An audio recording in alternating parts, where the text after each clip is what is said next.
À l'heure où je vous parle, la mère et l'enfant n'ont pas encore été retrouvés. Des investigations réalisées, il n'est cependant pas à exclure qu'elles aient pu quitter le territoire national, notre département, les Vosges, sans être frontalier, n'étant pas très éloigné de plusieurs frontières.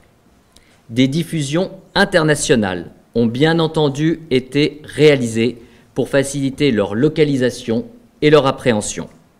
Mon parquet a également émis des demandes d'entraide pénale internationale en urgence absolue, dans le détail desquelles vous comprendrez naturellement qu'il m'est impossible de rentrer.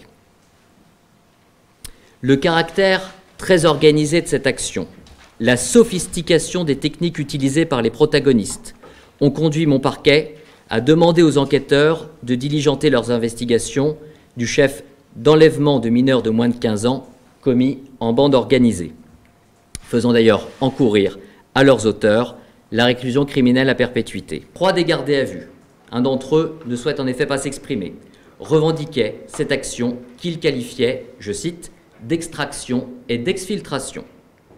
Le premier, un homme de 58 ans, celui qui habite à Paris, se disait être une personne dissidente et, je le cite, résistant à la barbarie de ce système.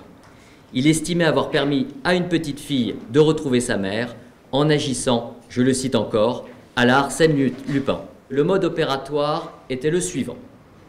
Lola Montemaggi les sollicitait, donc la maman, via Internet pour récupérer sa fille dont elle s'estimait injustement séparée dans le but de partir à l'étranger.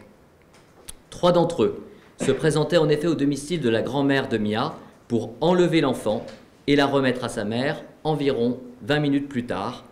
L'opération avait été préparée conjointement et de façon minutieuse et précise. Un premier individu, âgé de 58 ans, était interpellé à son domicile boulevard Jean Jaurès dans le 19e arrondissement de Paris et placé en garde à vue à 20h35 mercredi soir.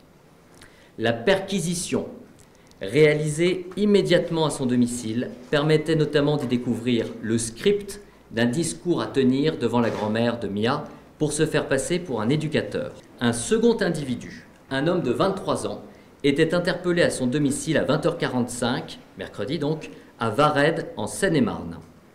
À l'occasion de la perquisition, des éléments susceptibles d'entrer dans la composition d'explosifs y étaient découverts. Ils seront exploités plus précisément dans le cadre de la procédure initiale diligentée par le parquet national antiterroriste.